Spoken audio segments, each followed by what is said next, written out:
Hello bachon, let's read this question, and the question says that the areas of two similar triangles, triangle ABC and triangle DEF, are 144 centimeter square and 81 centimeter square respectively.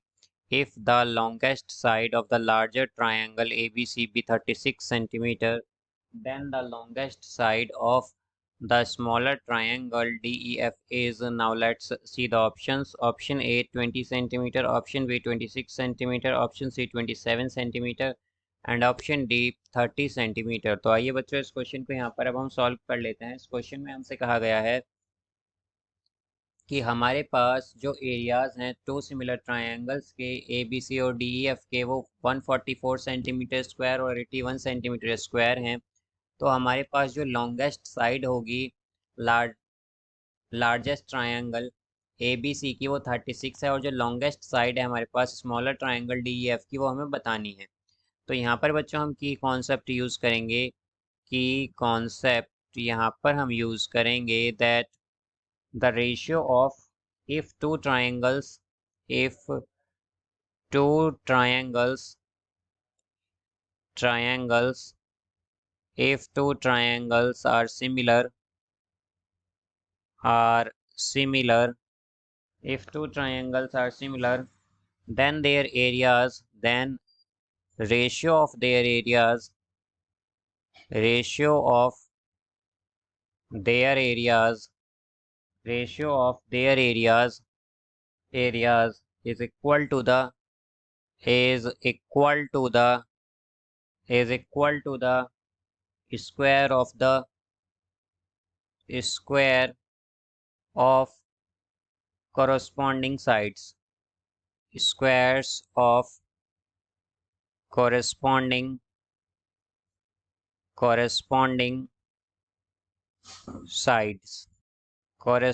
sides तो यहाँ पर बच्चों अगर हमारे पास दो triangles हैं वो similar हैं तो उनका जो रेशियो होगा हमारे पास उनके एरियाज का वो इक्वल होगा square of their corresponding side के। तो यहाँ पर बच्चों अगर हमारे पास दो ट्रायंगल हैं ए बी सी और डी ई एफ, और जो हमारे पास ए बी सी है वो लार्जर ट्रायंगल है और D E F smaller triangle है, और यहाँ पर हमारे पास हमें इन दोनों की लॉन्गेस्ट साइड बेसिकली अगर हम देखें तो उसका क्या रेशियो होगा हमारे पास। हमसे क्या कहा गया है कि अगर ये सिमिलर हैं तो हमारे पास बच्चों हम ये की कॉन्सेप्ट के अकॉर्डिंग क्या कह सकते हैं कि एरिया जो होगा triangle A B C by area of triangle D E F का वो क्या होगा बच्चों, ये हमारे पास इक्वल होगा square of their corresponding side. यानी कि अब कॉरस्पॉन्डिंग साइड का मतलब बच्चों ये होता है कि हम यहाँ पर जो लॉन्गेस्ट साइड होती है उसे लॉन्गेस्ट साइड के साथ लेते हैं उसका रेशियो, और जो स्मॉलेस्ट साइड होती है उसका स्मॉलेस्ट साइड के साथ लेते हैं। तो यहाँ पर हम क्या लेंगे, यहाँ पर हम मान लेंगे कि लॉन्गेस्ट साइड क्या है हमारे पास ए बी है ट्राइंगल ए बी सी में, तो ए बी, और अगर हम मान लें कि हमारे पास डी एफ में लॉन्गेस्ट साइड है डी ई, तो इसका स्क्वायर के इक्वल होगी। अब यहाँ पर बच्चों हमें area of triangle A B C क्या गिवन है, ये गिवन है हमें 144। Area of triangle D F है बच्चों 81, और यहाँ पर ए बी क्या है बच्चों, यहाँ पर हमारे पास मीन्स ए बी का क्या मतलब है कि longest side of triangle A B C, तो वो क्या है बच्चों हमारे पास 36, और डिवाइडेड बाय डी। डी क्या है, यह है हमारे पास स्मॉल है, जो हमारे पास स्मॉलर ट्रायंगल है उसकी लॉन्गेस्ट साइड है। अब यहाँ पर अगर हम 36 का स्क्वायर करें बच्चों, तो 36 का स्क्वायर क्या आएगा हमारे पास, ये आ जाएगा हमारे पास, इसे अगर हम सिंप्लीफाई करके लिखते हैं यहाँ पर तो ये आएगा इस तरह से बच्चों हमारे पास कि 144 by 81 is equal to 1296 by D E square, इसके इक्वल होगा। अब अगर बच्चों हम देखें तो डी ई स्क्वायर क्या आएगा हमारे पास, ये आएगा 1296 इंटू 81 बाय 144।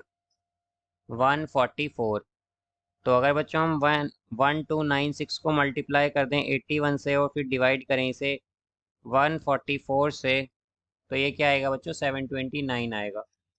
और 729 जो है बच्चों ये बेसिकली हमारे पास डी ई स्क्वायर आया है। डी ई स्क्वायर क्या आया है हमारे पास 729।